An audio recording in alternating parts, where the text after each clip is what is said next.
Cabinet ने गोवध निवारण संशोधन अध्यादेश 2020 को मंजूरी दी है। अध्यादेश में गोवध करने पर 3 से लेकर 10 साल की सजा का प्रावधान किया गया है।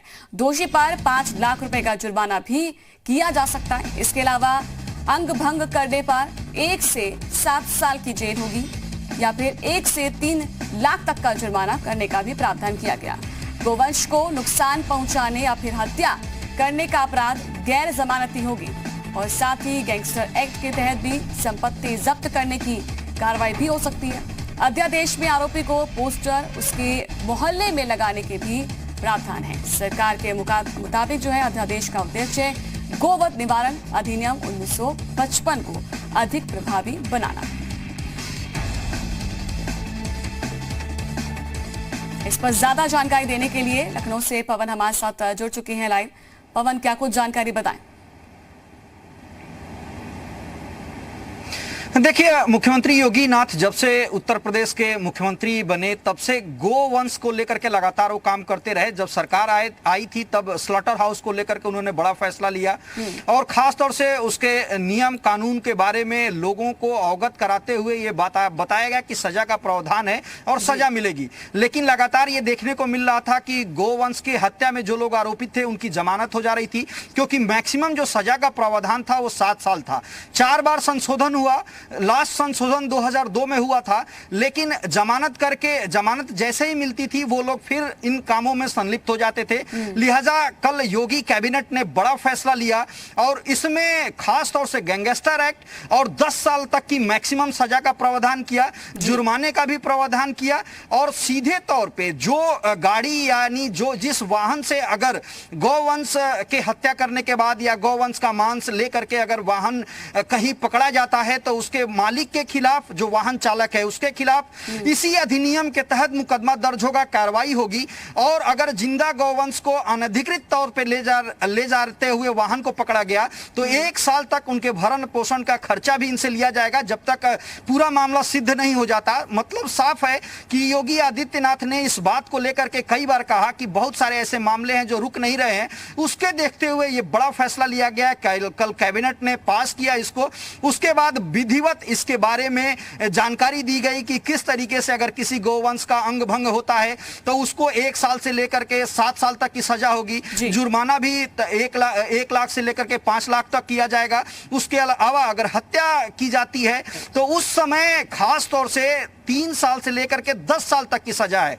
अगर 7 साल से ऊपर की सजा किसी भी व्यक्ति की होती है तो जमानत नहीं मिलती है, ये नियम है। और 7 साल से कम अगर सजा मिलती है तो उसको जमानत मिल जाती थी। लिहाजा जो मैक्सिमम सजा 7 साल थी उससे कम ही सजा का प्रावधान या सजा लायक पाए जाते थे, लिहाजा उनको जमानत मिल जाती है।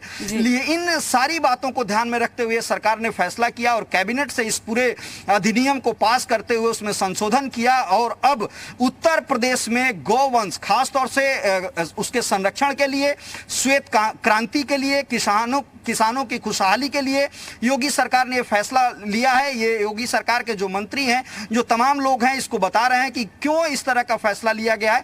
मतलब साफ है कि गोवंश का संरक्षण प्रमुखता से किया जाए। गोवंश का में अगर किसी भी तरह की हीला हवाली, अगर लापरवाही, चाहे वो अधिकारियों की बात करें या अधिकारियों के मिलीभगत की बात करें या जो लोग इसमें संलिप्त हैं, अगर अब वो पाए जाते हैं तो निश्चित तौर पे जो कठोर सजा है वो उनको भुगतना पड़ेगा। और जमानत की जो बात लगातार सामने आ रही थी कि न्यायालय से उनको जमानत मिल जा रही थी, अब उनको जमानत नहीं मिलने वाली है। लिहाजा उत्तर प्रदेश सरकार इस बात को लेकर के अमली जामा पहना दिया है। नैन्सी, लेकिन पवन, एक चीज और है, इस तरह से कोई भी नियम आता है, कोई भी कानून आता है तो लोगों में उसकी जानकारी पहुंचाना बहुत जरूरी है। क्योंकि अगर हम बात करें, इसका एग्जाम्पल ले सकते हैं कोरोना की, इसका एग्जाम्पल के लिए बहुत सारे एडवर्टीजमेंट हुई, लोगों को अवेयर किया गया, उनको बताया गया।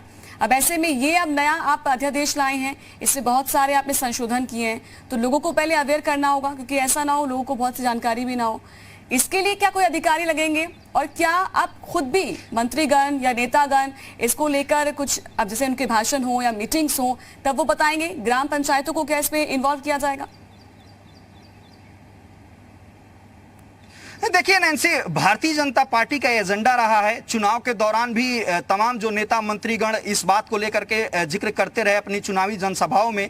और योगी आदित्यनाथ उत्तर प्रदेश के मुख्यमंत्री हैं, इनके कार्यशैली के बारे में, इनके कार्य करने के तरीके के बारे में सभी लोग जानते हैं। गौ वंश को लेकर के जो फैसला लिया गया है, खासतौर से उनसे संरक्षण को जो लेकर के फैसला किया गया है, और इससे जुड़े जो व्यवसायी हैं, जो स्लॉटर हाउसेज हैं, जो तमाम शिकायतें आ रही थी, वो सारे लोग इस बात को बखूबी जानते हैं, क्योंकि बहुत सारे लोग इसमें इन्वॉल्व नहीं, चुनिंदा लोग और खासतौर से जो पॉलिटिकल संरक्षण प्राप्त लोग हैं वो इसमें शामिल होते हैं, और वो अधिकारियों को मिला करके इस तरह के कृत्यों को अंजाम देते हैं। लिहाजा उन तक मैसेज कल जैसे ही कैबिनेट से ये प्रस्ताव पास हुआ, ये मैसेज उन तक पहुंच गया होगा निश्चित तौर पे।